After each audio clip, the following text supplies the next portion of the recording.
What's going on YouTube? AlphonZeus of Team Gradelock here with a deck profile. This time it's not going to be Vanguard nor Buddy Fight. It will be Weiss Schwarz. I know I said a couple weeks ago that I would be more than happy to lead the efforts with Team Gradelock into Weiss Schwarz. So we're going to be doing a deck profile of covering a mono blue build of Persona. So Persona is an anime as well as a video game on the PlayStation series. So I like to do a deck profile on my mono blue deck featuring the star player Naoto. So starting off with the level 0s, I run 2 of full power follow-up Naoto. This level 0 is pretty interesting because he can be a good backstage savior. For 1 stock and you retire him into the waiting room, you get to choose any of your characters on the front stage that's being attacked, so right here, any of these 3 spots, and you get to pay a stock, retire, and then return that character back to your hand. So just in case if they have any on-hit effects for your enemies, say if they knock my character in the stock, knock into the clock, or even the bottom of the deck, or top of the deck, I can just pay a stock and just return it back to my hand so they won't get that benefit out. Of course, it's going to leave me open for a +1 soul attack since it's now going to be a direct attack, but I'm not totally sure about that ruling, so correct me in the comments down below about that. So he's a good savior, and plus he's a decent character to at least have some level 0 so I can build some stock later on. And that is full power up. Next, I run 2 Assertions of Youth Teddy. Now for this character, he's base of 2/5, he's also free. And thing is though, he has a very interesting unique effect in which that when placed on the stage from the hand, you can pay 2 stock. If you do, both players shuffle back their waiting rooms back into their deck. So pretty much, you get to have a free refresh without the refresh damage.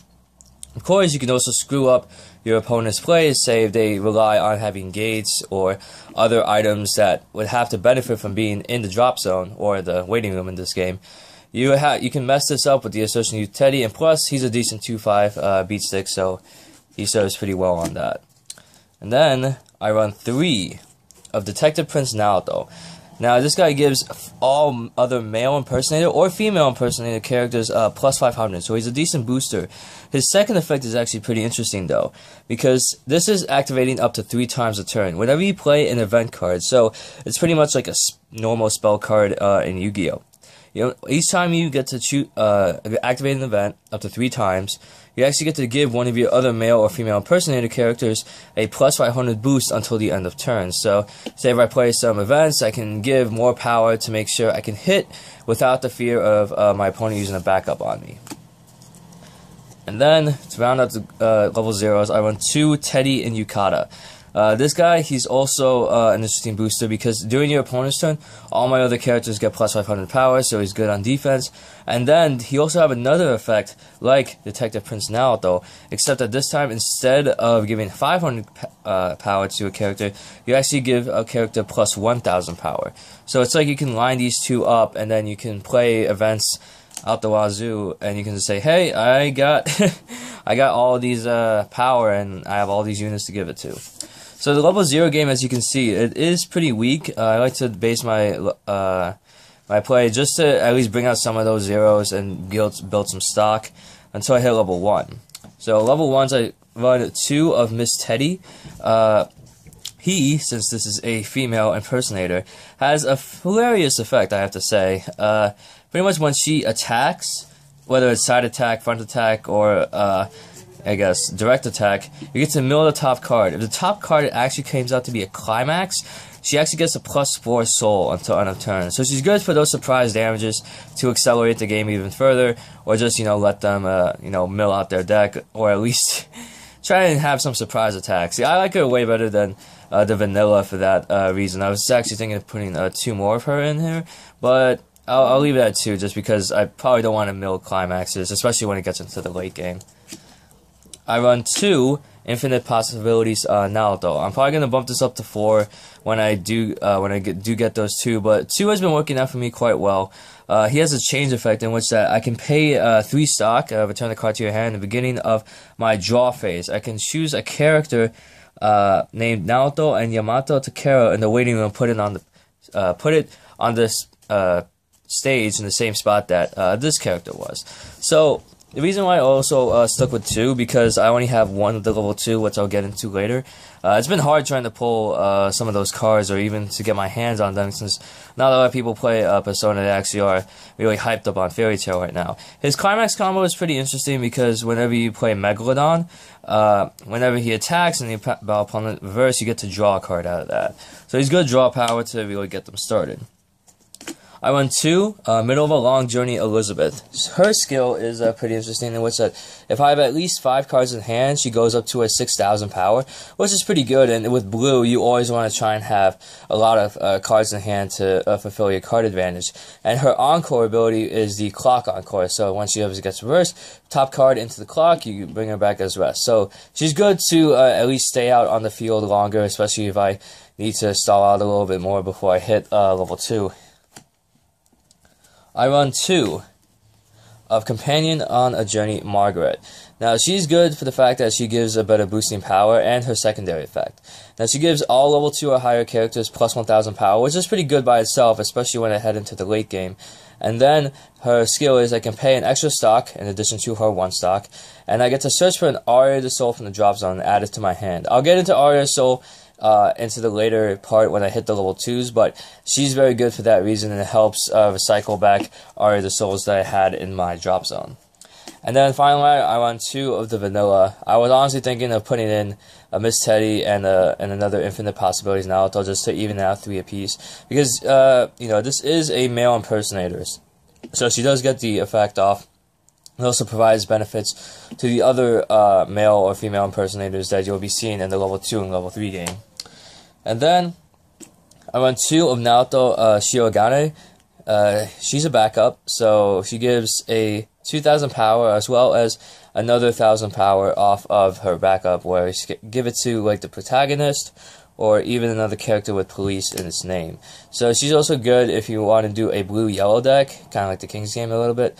But I like her using just because, backups are always useful, especially if they try and overextend and they don't realize that, hey, there's backups in my hand.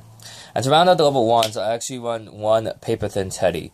Now, this guy is interesting because, of course, he's a 4,500, so he's kind of decent for a, not that decent in terms of power level, but his other skill is actually very useful, in which that you get to pay for stock, and you get to put this guy in the waiting room. At the beginning of your Encore step, or at least the opponent's, at the beginning of your opponent's Encore step. So this is pretty much after he makes all of his attacks. You can pay for stock, put him in the waiting room. Any character that was sent to the waiting room is come back as rest. So he's known as a mass savior, or a mass encore, which that instead of paying 3 stock for each of those characters that you would have lost, he would just pay 4 and bring everybody back. So it's pretty much having a character out for free for the cost of like a character and a third. So I like him for that reason, and he puts a lot of pressure on the opponent, because it's like, alright, it's either I have to like bounce these characters away, or after it's the last that, okay, these guys are just reversed and they're going to come back for next turn. Rounding out the level 2s, I only run 1 of Naoto and Yamato Takeru. I'm trying to get more of him because he's actually really good with the change effect. Her skill is actually pretty interesting, that it doesn't even require a climax combo, which is the amazing part.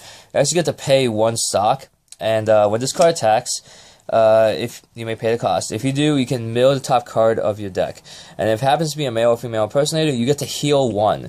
So this one actually, in a deck all by itself in male and female impersonators, you can actually manage to heal damage off every time she would make an attack. So this makes her a very good card, and she is very hard to pull, so I was thinking of trying to make 3 more and kind of like give the replacements all together and just make a Naoto deck all by herself. But she's been pretty good for what it is. I would definitely think of running 1 more. And for events, I actually run 3 of Aria the Soul. This one is probably one of the best engines in the deck. The reason why I run 3 is because I have the level 1 that can fetch Aria the Soul from the drop zone after I use it. So pretty much I can just drop Aria the Soul and then use the level 1, pay stock for her cost, then pay an extra stock, and get another Aria the Soul, and then play it again. So she does like a wombo combo, especially you have event cards, such as, the Teddy and Yukata and the Naoto, that give power boost each time you do play an event. So you just give 3,000 power to a character, and then when the battle opponent becomes reversed, I get to draw a card out of it. So it gets to replenish what I had in my hand, and I can actually stack it too, which is actually very good. And then this is probably one of my best defenses, especially when I hit the late game. The reason why I also want a lot of free level 0 is because I just want to save stocks for usually plays like this. Maggie's tarot reading is known as a backup, so whenever your character is frontal attacked, you actually get to pay the cost, which is 3. Now, your opponent gets to choose one of my characters and bounces it back to my hand. Of course, that can be pretty bad, but I can always replay it, especially if they had to bounce back a free character. The thing is, though, in exchange for bouncing back one of my characters, I get to rest one of his characters. So whenever he attacks one of my characters, and that's the first attack, I can play Maggie's Tarot Reading, and then have him bounce back one of my characters. I'm like, okay, I can bounce this back. Alright, you bounce back the one next to it, then I'll rest the character in front of that one you just bounced. So pretty much you save yourself one extra attack, and you make them lose out on getting one extra stock, which is a very big game changer, and utilizing this card to its fullest potential is definitely hard, because after using 3 stock, it's kind of like, you know, I have to pretty much like win the game after that. But it definitely helps also negate some of your opponent's plays, especially when they try and do climax combos and other costly stocks. And if they don't attack with that character first, and I have Maggie's Tarot Reading, that can definitely screw up their play, so they won't get the extra benefit off of that. And of course, you know, you have some cards that, you know, your card in the center stage can't be chosen by these opponent's effects, but I don't have to worry too much, because there's always going to be at least one character out there on the center stage that won't be immune to that, so I can at least rest it and save myself from one attack. And then I have 2 of the I'm sorry, I was a bit out. The Imperious Queen of Execution, Mitsuru Kirijo. Oh my god, I can't believe I got that wrong. Mitsuru Kirijo. Now, she's different in fact that she can be a beat stick as well as a good defense wall. Her encore is pretty much a character encore, so whenever she gets reversed, you drop a character in the waiting room, she comes back at rest. What's interesting is her second one, where I get to actually pay 1 stock and then put a character from my hand into the waiting.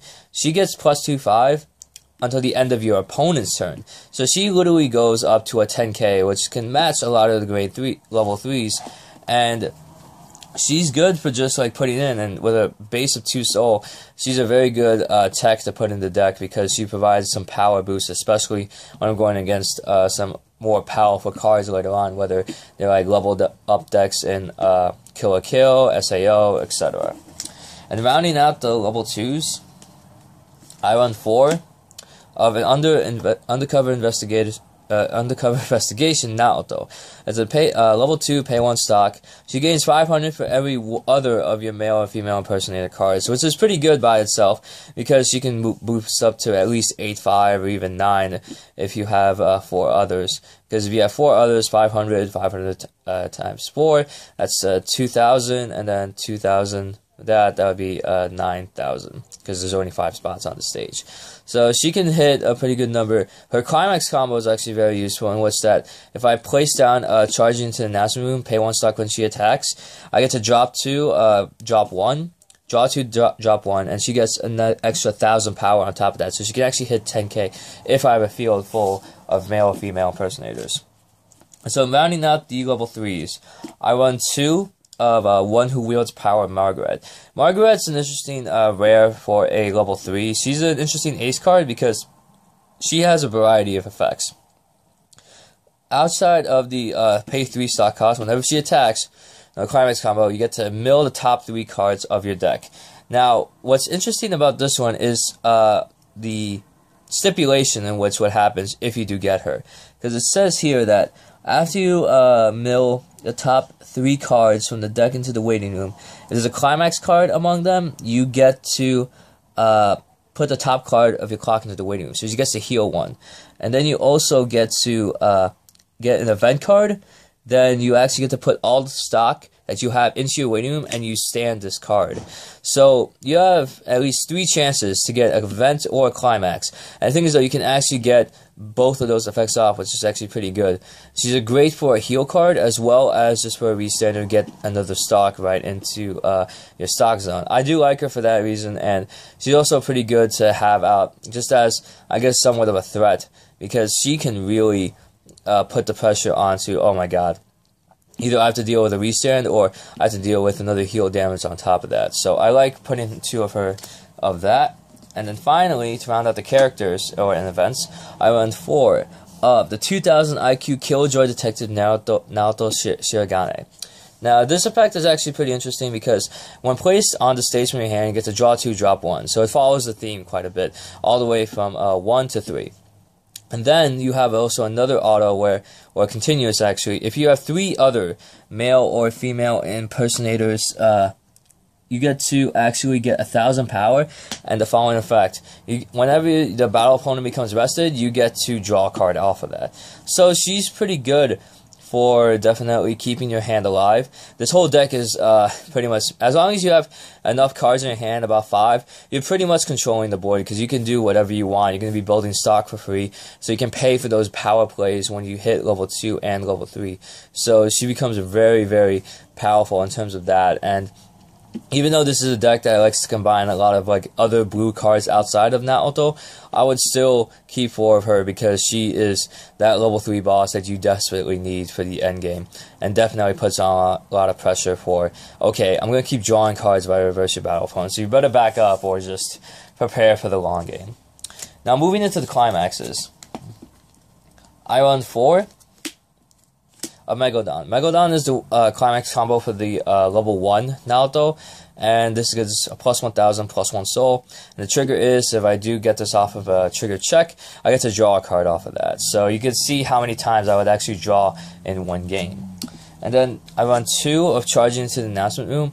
I leave this at 2 because, of course, the plus 2 soul is always welcome. It's just that I'd rather have like other skills on top of having a lot of soul, because of course when you have a lot of soul in attack, there's a greater chance that damage might be cancelled than it might be for not. It can be a good thing or a bad thing, but I like to leave it at 2 just because, alright, if I need some extra damage, I got it. If not, that's okay. And the final cards in the deck would be My Christmas Eve. This is a plus 2k1 and draw card. Of course, you get to drive check this, and then you get plus 2 soul added on top of that. I like to run 2 of these because, even though it's kind of like the same reason why I would want 2 soul, because sometimes I'll need extra damage, and other times I just need more power to beat over another person. So in terms of having climax, I guess, distribution, it's always good. If you have one that you're definitely going to be using a whole lot more than the others, then I really like the 1,000 plus 1 soul, because it combines the both, at the cost of 1,000 less attack and 1 less soul. But still, I like it just for the leniency of it, because at least it's not too much soul, it's not too much power. It's kind of like a good equalizer between the two. So that is it for my Persona Weiss Schwarz deck profile. If you guys do like the deck, feel free to comment down below, and if you have any cards that I might need, here, I'll just lay it out for you right now. I'm definitely probably going to need maybe 2 to 3 more of Naoto and Yamato Takeru. I'm going to need maybe 2 more of Infinite Possibilities Naoto, and maybe just 1 more of the Miss Teddy. So if you actually do have any of these 3 cards, you can also comment down below. I'll send you guys a message too, so we can talk about this further. And that is it for me. My name is AlphonZeus of Team Gradelock. Hope you guys enjoy your day. We'll see you next time. Take care.